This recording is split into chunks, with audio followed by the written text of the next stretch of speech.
प्रयागराज माघ मेले में अब आस्था की नहीं सियासत की डुबकी लगाई जा रही है। मौनी अमावस्या के बाद शुरू हुआ विवाद हर नए दिन के साथ बढ़ता जा रहा है। मामला अब धर्म और अधर्म तक पहुंच गया है और इसका चयन भी लोग अपने अपने हिसाब से कर रहे हैं। जो अभिमुक्तेश्वरानंद के साथ है वो प्रशासन पर अधर्म का आरोप लगा रहे हैं और जो उनके खिलाफ है वो उनके खिलाफ तर्क दे रहे हैं। इस बीच अखिलेश यादव ने बीजेपी पर अधर्म के रास्ते पर चलने का आरोप लगाया। ये अधर्म के रास्ते पर भारतीय जनता पार्टी चल रही है। पूज्य शंकराचार्य जी का पूरा सम्मान होना चाहिए। वहीं अभिमुक्तेश्वरानंद के समर्थन में इस दौरान समाजवादी पार्टी के दफ्तर के बाहर पोस्टर भी लगाए गए हैं। आप तस्वीरें देख सकते हैं कि शंकराचार्य को लेकर ये पोस्टर लगाया गया है जिसमें शंकराचार्य का अपमान नहीं सहेगा हिंदुस्तान लिखा गया है। फिलहाल सपा दफ्तर के बाहर इस पोस्टर के बाद राजनीति और ज्यादा तेज हो गई है। इस दौरान बीजेपी ने संतों को सियासत न करने की सलाह दी। योगी जी के खिलाफ साजिश करने वाले या कोई भी ऐसे व्यक्ति हों तो जो सच्चा होता है, जो अच्छा होता है, वो भगवान को भी प्रिय होता है और भगवान की जनता को भी प्रिय होता है। अभिमुक्तेश्वरानंद पर यूपी की सियासत अब धर्म और अधर्म के बीच डोल रही है।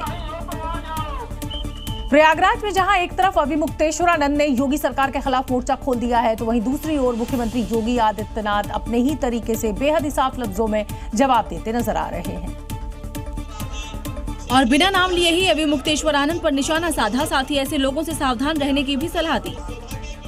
कोई धर्म के खिलाफ आचरण करता है क्योंकि ऐसे तमाम कालनेमी होंगे जो धर्म की आड़ में सनातन धर्म को कमजोर करने की साजिश रच रहे होंगे।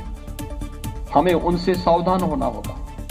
27 के चुनावी चक्रव्यूह में अब मामला बदलता दिख रहा है। जिस सियासी धर्म रथ पर सवार होकर बीजेपी जीत वाली हैट्रिक लगाने की मंशा पाले हुए है, अब अभिमुक्तेश्वरानंद उसे धर्म रथ पर सवार होकर विपक्ष के लिए सियासी पिच तैयार करते नजर आ रहे हैं। सियासी गोलेबंदी में अब योगी ने भी सीधे मुकाबला करने की चुनौती दे डाली है। एक तरफ जहां प्रयागराज में अभिमुक्तेश्वरानंद ने योगी सरकार के खिलाफ मोर्चा खोल रखा है तो वहीं दूसरी तरफ अब कई साधु संत मुख्यमंत्री योगी के समर्थन में नजर आ रहे हैं और इसे चुनावी साजिश करार दे रहे हैं।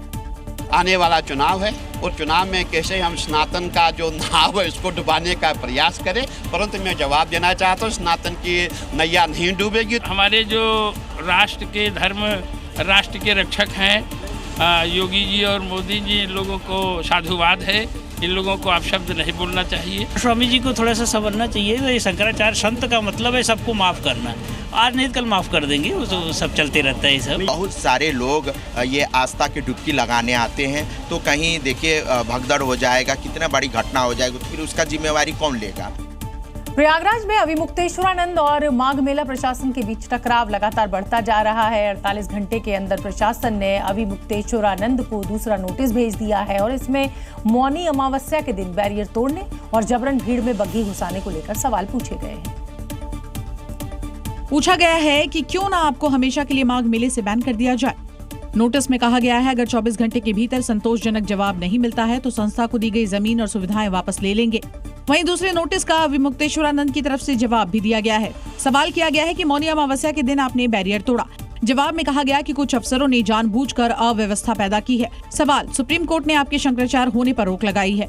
जवाब में कहा गया कि आप जैसे अधिकारी इस पर बात ना करें तो ही अच्छा है। अभिमुक्तेश्वरानंद के बयान के जवाब के बाद लगता है ये मामला और बढ़ने वाला है। हाँ ठीक है, युद्ध होता है तो बाणों की बौछार होती है, तो समझ लो कि बाणों की बौछार हो रही है उधर से, एक के बाद एक हम लोग भी जवाब दे रहे हैं। तो वहीं ये मामला फिलहाल शांत होता हुआ नजर नहीं आ रहा है।